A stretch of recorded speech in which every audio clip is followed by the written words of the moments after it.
जय हिंद साथियों, नमस्कार। एक बार फिर से आप सभी का हार्दिक स्वागत और हार्दिक अभिनंदन है। सामान्य भूगोल सामान्य अध्ययन की एक सीरीज सेट नंबर 3 होगा। समीक्षा अधिकारी, सहायक समीक्षा अधिकारी 2024, इसकी परीक्षा 11 फरवरी को होनी है, 11 फरवरी सन 2024 को।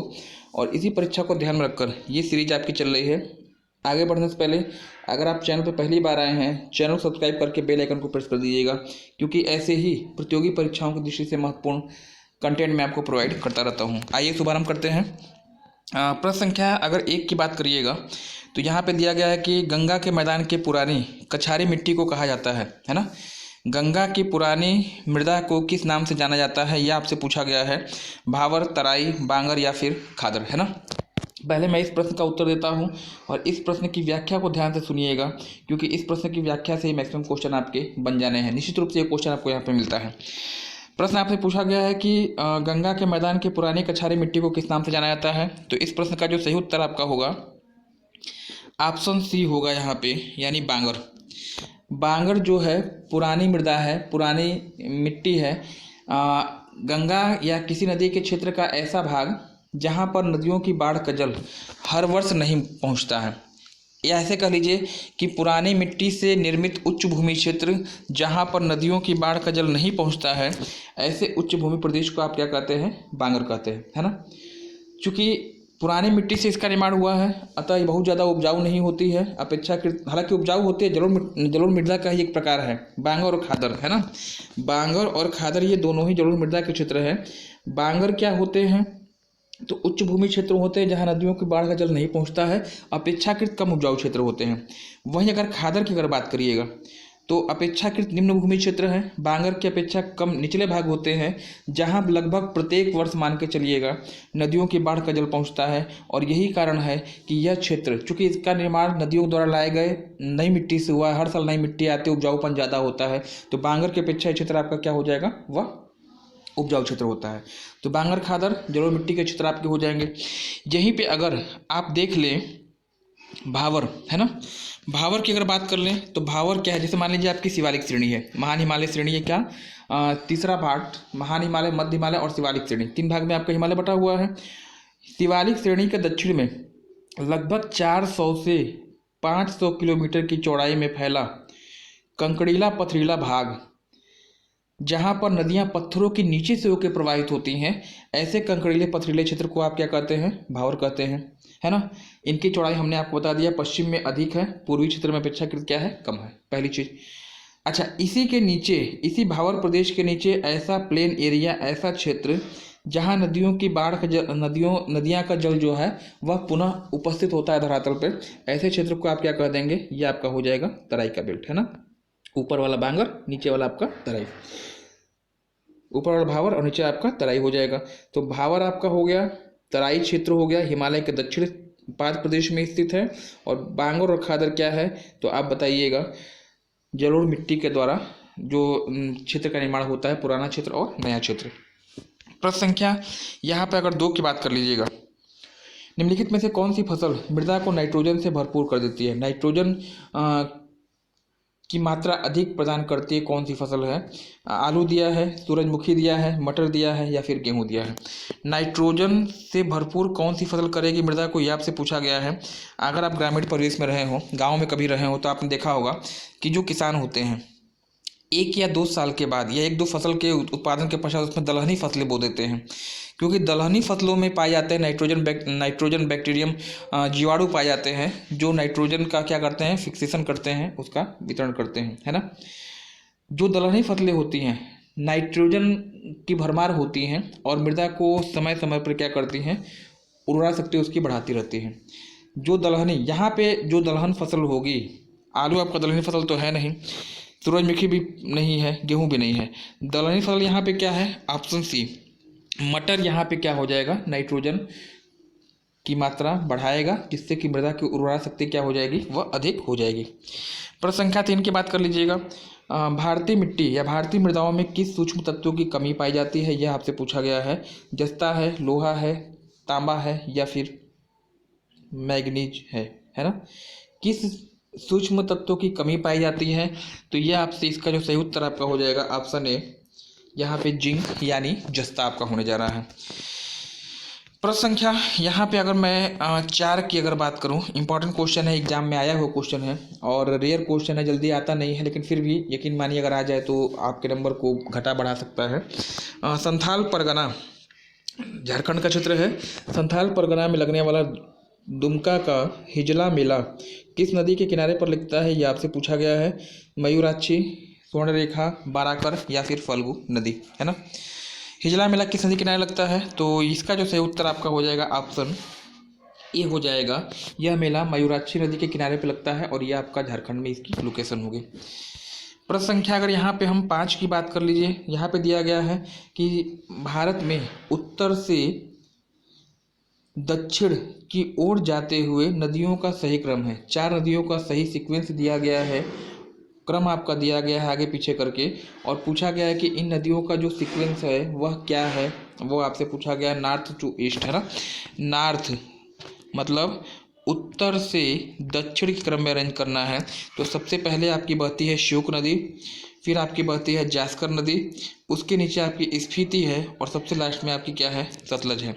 यानी इस प्रश्न का जो सही उत्तर आपका हो जाएगा यहाँ पे श्योक, जास्कर, स्फीति और सतलज, आपका यहाँ पे उत्तर सही हो जाएगा। प्रश्न संख्या 6 की अगर बात करिएगा, कपिली, मानस, धनश्री, पगलादिया, यह 4 नदियां दिया गया है। पूछा गया है किस नदी की सहायक नदियां हैं, महानदी, गोदावरी, ब्रह्मपुत्र या फिर नर्मदा। कपिली, मानस, धनश्री और पगलादिया किसकी सहायक नदी है, पहले मैं इस प्रश्न का उत्तर देता हूं और फिर इस प्रश्न की व्याख्या करता हूं। देखिए 4 नदियां धनश्री, कपिली, मानस और पगलादिया, ये चारों किसकी सहायक है, आप बताइएगा, ब्रह्मपुत्र की। ब्रह्मपुत्र नदी की बात करिए, ब्रह्मपुत्र नदी निकलती है तिब्बत में आंसी ग्लेशियर से, आंसी ग्लेशियर या चिमायुंगडुंग ग्लेशियर से निकलती है।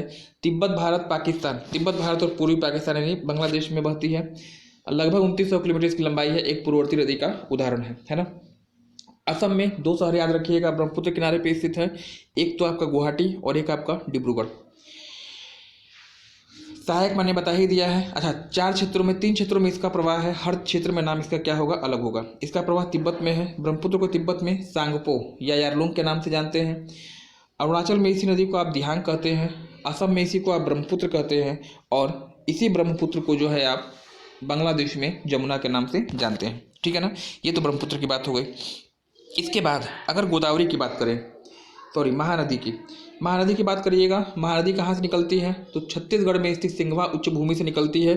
छत्तीसगढ़, उड़ीसा 2 राज्यों में इसका प्रवाह क्षेत्र है और लगभग 609 किलोमीटर की दूरी तय करती है, बंगाल की खाड़ी में अपना मुहाना बनाती है। उड़ीसा का कटक शहर याद रखिएगा, जो इस नदी के मुहाने पर स्थित है, याद रखेंगे आप। और साथ ही साथ इसकी एक सहायक नदी आपसे पूछी जाती है, नदी का नाम होगा आपका तेल नदी, है ना। महानदी के अलावा गोदावरी की अगर बात करिएगा, गोदावरी कहाँ से निकलती है, तो इस प्रश्न का जो सही उत्तर आपका होगा त्र्यंबक, है ना। त्र्यंबक पहाड़ी नासिक महाराष्ट्र में स्थित है, निकलती है महाराष्ट्र, तेलंगाना और आंध्र प्रदेश में प्रवाहित होगी। और यह नदी जो है, हाँ, यह नदी बंगाल की खाड़ी में अपना मुहाना बनाती है, इसको आपको ध्यान रखना होगा। नासिक और राजमुंद्री इस नदी किनारे पर 2 शहर आपके स्थित होंगे। सहायक की बात कर लीजिएगा, इंद्रावती, वेनगंगा, पेनगंगा, मंजीरा, वर्धा, ये 4-5 नदियाँ जो है गोदावरी की सहायक है, इसको भी आपको ध्यान देना होगा। सबसे लास्ट में ब्रह्मपुत्र की बात करिएगा, नर्मदा पश्चिम की ओर बहने वाली सबसे लंबी नदी है, निकलती है अमरकंटक से, अमरकंटक MP, इसके अलावा महाराष्ट्र और गुजरात 3 राज्यों में प्रवाहित होती है। और याद रखिएगा पश्चिम की ओर बहने वाली सबसे लंबी नदी है, जबलपुर इस नदी किनारे पे स्थित है। एक वाटरफॉल याद रखिएगा नर्मदा के द्वारा निर्मित है, धुआंधार, जो कि मध्य प्रदेश में इसकी लोकेशन होगी, है ना। ये तो रही बात इसकी नर्मदा के बारे में। प्रश्न संख्या 7 की अगर बात कर लीजिएगा, यहाँ पर दिया गया कि निम्नलिखित में से कौन सी नदी का उद्गम भारत में नहीं है। 4 नदियों का ऑप्शन दिया है, पूछा गया है कौन सी नदी भारत में नहीं है, इसका उद्गम भारत से बाहर है, भारत में नहीं है। देखिए बारी बारी देखते हैं। व्यास की अगर बात करिएगा, व्यास निकलती कहाँ से है, व्यास कुंड हिमाचल प्रदेश, हिमाचल से इसका उद्गम होगा। रावी, र से रोहतांग याद रखिएगा, हिमाचल प्रदेश में। झेलम शेषनाग या वेरिनाग से निकलती है। और इसका जो सही उत्तर आपका होगा ऑप्शन C, सतलज नदी जो है निकलती है कहाँ से, तो आप बताइएगा यह निकलेगी आपकी तिब्बत से, और तिब्बत में कौन सा पड़ता है, राकस्तार झील। प्रश्न संख्या अगर 8 की अगर बात कर लीजिएगा, तो यहाँ पे दिया गया है कि निम्नलिखित में से कौन सुमेलित नहीं है। एक तरफ सहायक नदी का नाम है, एक तरफ मुख्य नदी है, पूछा गया कौन सुमेलित नहीं है। भीमा नदी किसकी सहायक है, आप बताएं, कृष्णा की, बिल्कुल सुमेलित है। मंजरा गोदावरी की सहायक है, ये भी आपका बिल्कुल राइट है। तुंगभद्रा कृष्णा की सहायक है, ये भी आपका राइट है ना। कौन सुमेलित नहीं है, ऑप्शन सी, प्रवरा नदी महानदी की सहायक नहीं है, बल्कि प्रवरा किसकी सहायक है, तो आप बताएंगे गोदावरी की सहायक हो जाएगी। यानी प्रवरा हो गया, इंद्रावती, वेनगंगा, पेनगंगा, मंजीरा, ये सब क्या हो जाएंगे, इसकी सहायक हो जाएंगे। प्रश्न संख्या 9 की अगर बात करिएगा, तो यहाँ पे दिया गया निम्नलिखित में से कौन एक सुमेलित है।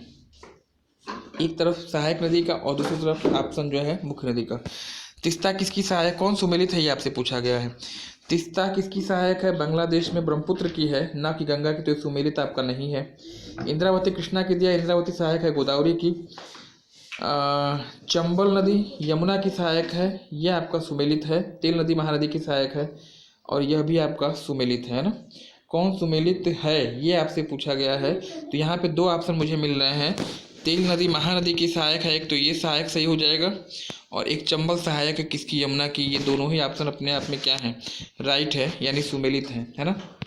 बाकी तिस्ता ब्रह्मपुत्र की सहायक, और गोदावरी जो है, सॉरी, इंद्रावती कृष्णा की सहायक नहीं है ना। 10 की बात कर लीजिएगा, निम्नलिखित में से कौन सुमेलित है ना। निम्नलिखित में से कौन सुमेलित है, एक तरफ आपका दिया है दोआब, और वह दोआब किन दो नदियों के बीच में है, वो आपसे पूछा गया है। बारी दोआब रावी और व्यास के बीच में कौन सुमेलित है ना। रचना दोआब रावी और चिनाब के बीच में। विश्व दोआब व्यास और सतलज के बीच में कौन सुमेलित है, ये आपसे पूछा गया है। तो तीनों ही यहाँ मुझे सुमेलित लग रहे हैं। बारी दोआब ब से व्यास, र से रावी, है ना, ये आपका सुमेलित है। रचना दोआब रावी और चिनाब, र से रावी और च से चिनाब, ये आपका रावी चिनाब के बीच में, ये भी आपका सही है। विश्व दोआब व से व्यास और स से आपका सतलज, ये भी से आपका सही है। यानी यहाँ पे उत्तर तीनों हैं, तीनों के तीनों आपके क्या हो जाएंगे, ऑप्शन डी, ABC तीनों ही यहाँ पे क्या है, सुमेलित होंगे। प्रश्न संख्या यहाँ पे अगर हम बात कर ली 11वें की, तो यहाँ पे दिया गया है कि निम्नलिखित में से कौन सुमेलित है। इंदिरा गांधी नहर, सतलज, व्यास। देखिए, एक तरफ नहर का नाम दिया गया, एक तरफ किस नदी से उसका उद्गम हुआ है वो आपसे पूछा गया है ना। इंदिरा गांधी नहर सतलज व्यास के संगम पे, बिल्कुल।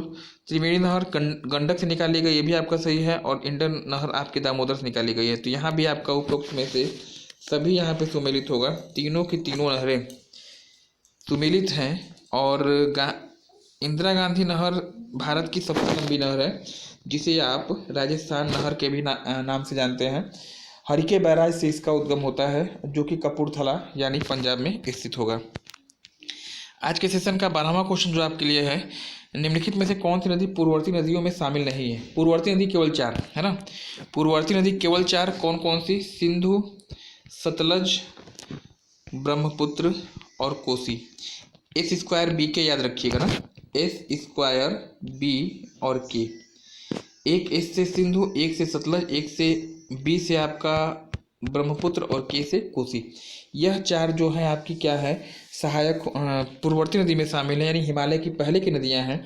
यहाँ पे देखिए, सतलज शामिल हो जाएगा, ब्रह्मपुत्र शामिल हो जाएगा, कोसी शामिल हो जाएगा पूर्ववर्ती नदी में। कौन शामिल नहीं है, तो ऑप्शन सी आपका यहाँ पे गलत हो जाएगा। गंगा नदी को 2008 में भारत की राष्ट्रीय नदी के रूप में घोषित किया गया था। आज के सेशन का 13वां क्वेश्चन, हिमाचल प्रदेश से होकर कौन सी नदी प्रवाहित होती है, आपसे पूछा गया है ना। हिमाचल प्रदेश में कौन कौन सी नदियां प्रवाहित होती हैं।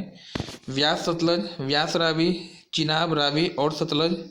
व्यास, चिनाब, रावी, सतलज और यमुना, है ना। यमुना तो आपके हिमाचल में है ही नहीं। देखिए, यमुना जो है हिमाचल प्रदेश में नहीं है, तो ये तो आपका पूरा गड़बड़ हो जाएगा।